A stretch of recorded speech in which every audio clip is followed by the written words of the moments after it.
Hakim Ziyech gives the Blues their ninth consecutive victory over Crystal Palace with a composed volley in the dying stages of the contest. Watch until the end of this review to hear all of my thoughts on today's match.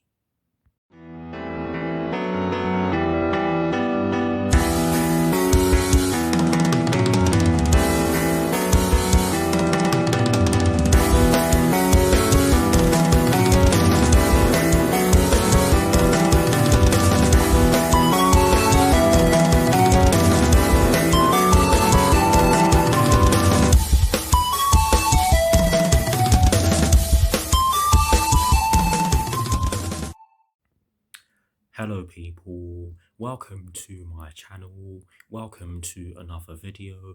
This is my review of the match that took place this afternoon at Selhurst Park in the Premier League between Crystal Palace and Chelsea, which Chelsea ended up winning by 1-0. So what I'm going to do for you guys in terms of this review is that firstly, I'll run you through the lineup that Thomas Tuchel fielded at the start of today's match against Crystal Palace. I will then be giving you guys my thoughts on the match itself, and as always, I'll be breaking it down into the first half and the second half, and in addition to this, I'll be giving you guys the positives and the negatives that I took from the match, and lastly, I'll be giving you guys my thoughts on Chelsea's upcoming UEFA Champions League round of 16 first leg, which will be taking place next Tuesday at Stamford Bridge against Lille with kickoff at 8 PM UK time. So without further ado, let's get straight into this review. So we shall begin this review by running through the lineup that Thomas Tuchel fielded at the start of today's match against Crystal Palace. And yes, we are going to begin as always by talking about the formation that he chose. And in the case of today's match, it was a 4-3-3.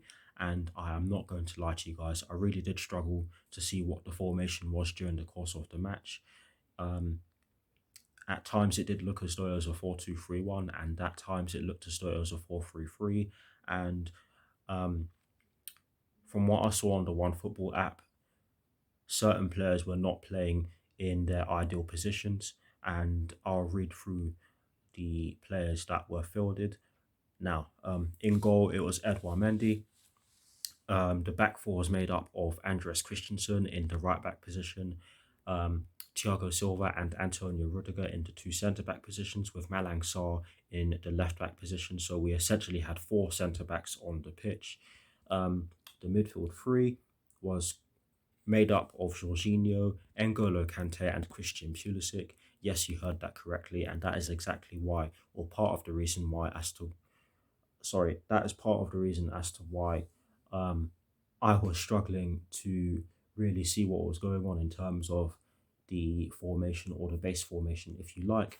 And the front three, according to OneFootball, was made up of Hakim Ziyech, Romelu Lukaku and Kai Havertz. So that is the lineup that Thomas Tuchel fielded at the start of today's match against Crystal Palace, and I shall say it again, if this is not accurate then I will rectify this in the comment section below. But yes, we shall now move on to my thoughts on the match itself. Let's get into it.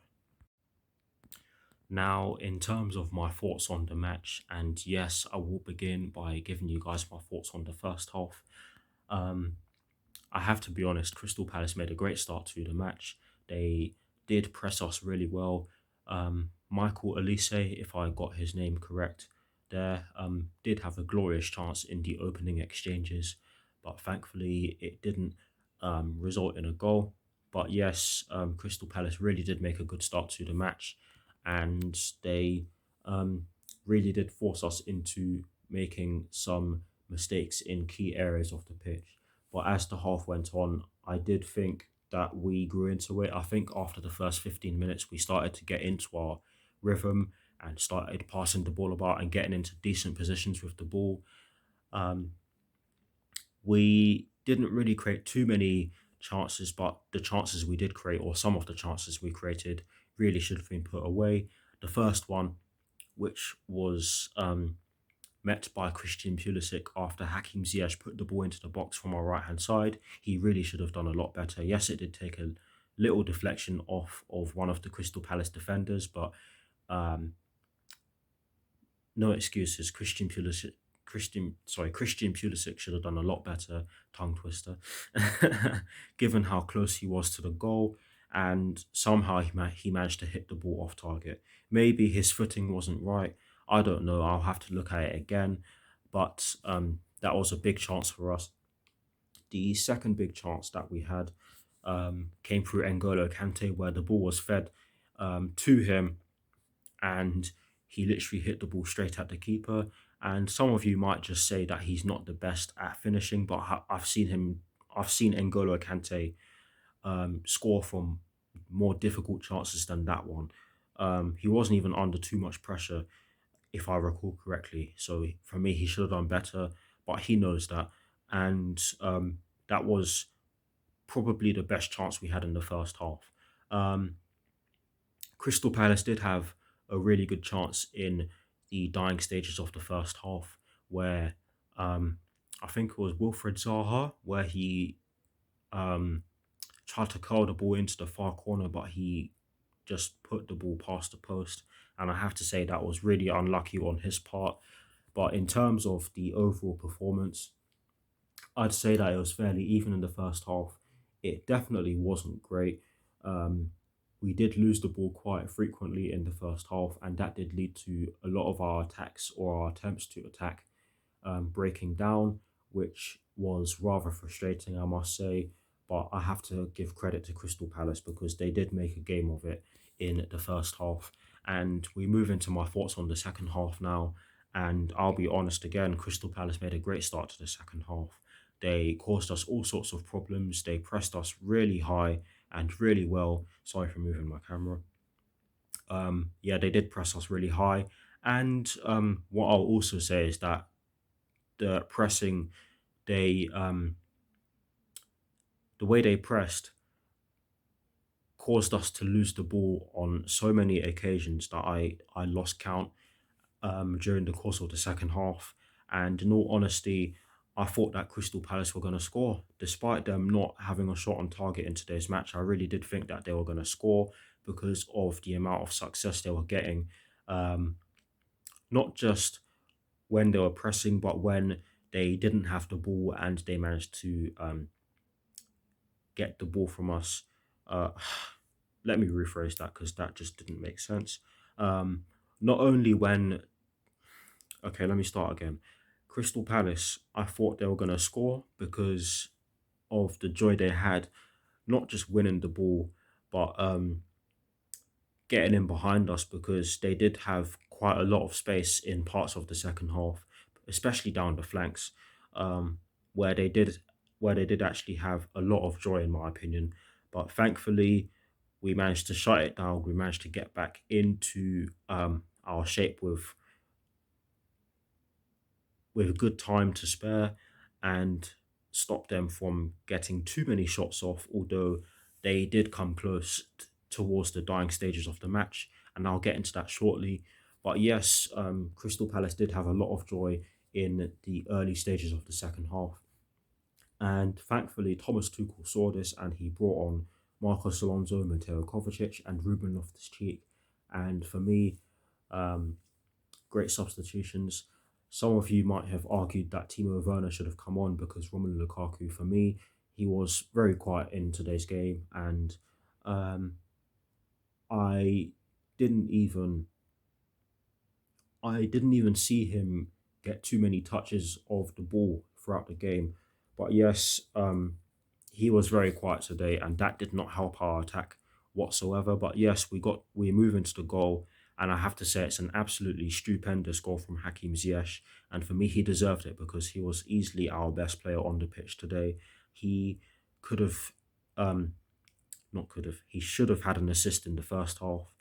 He was getting into great positions down our right hand side. He had a really good game um, against Mitchell, the Crystal Palace fullback, um, especially in the second half, where I thought he managed to get past him a couple of times and put in some great balls.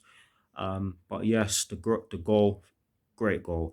Marcos Alonso gets the ball. He puts the ball in. It's an absolutely sensational ball from Marcos Alonso, and it literally evades everyone in the box except Hakim Ziyech, who had the presence of mind to get his knee over the ball and volley it past Vincente Guaita, if I'm not mistaken, and it went straight into the bottom left corner on his side, giving the keeper no chance and the defenders no chance of getting anywhere near the ball to stop it from going in by deflecting it away from the goal, of course. But yes, it was a great goal. And yes, he did have a goal disallowed before, and it was correctly disallowed because Romelu Lukaku was offside in the build-up.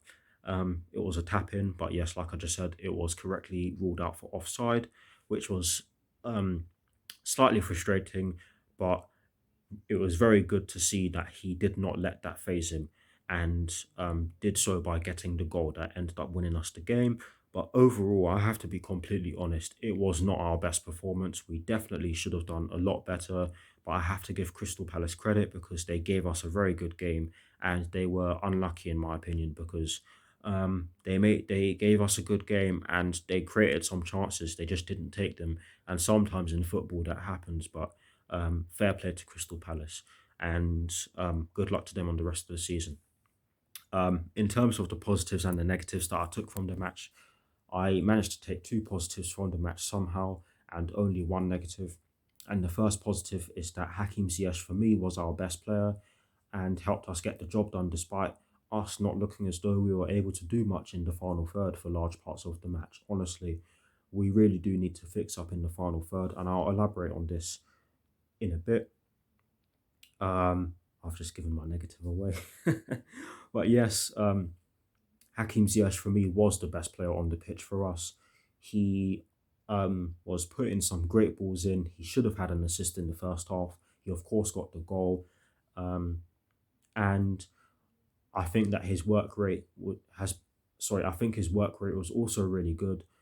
He did chip in defensively as well as offensively, and I think that his link up play was really good as well. So it's good to see that he's getting into a consistent run of form, and hopefully it continues because this is what we need from not just him, but our other attackers as well. And that's the problem, which I'll get into in a second. But that's the first positive that I took from the match. The second and final positive is that I thought that defensively, especially in the second half or parts of the second half, we were solid.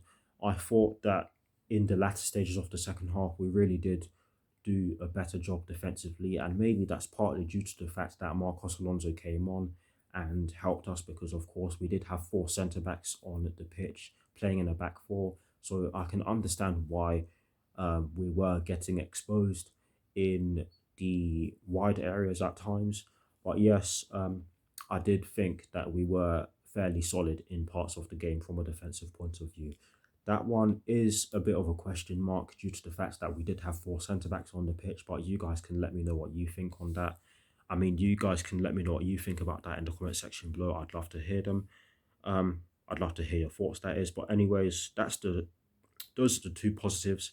The only negative that I took from the match is that we were not good enough in key areas of our game, and one of them is the final third. Honestly, we were pretty slow in the final third, and I think when three of your attacking players or attack-minded players are not playing at their best, it's not going to be easy to create anything in the final third. And today was a very good example of this because for me, Christian Pulisic, Kai Havertz, and Romelu Lukaku did not have a good game.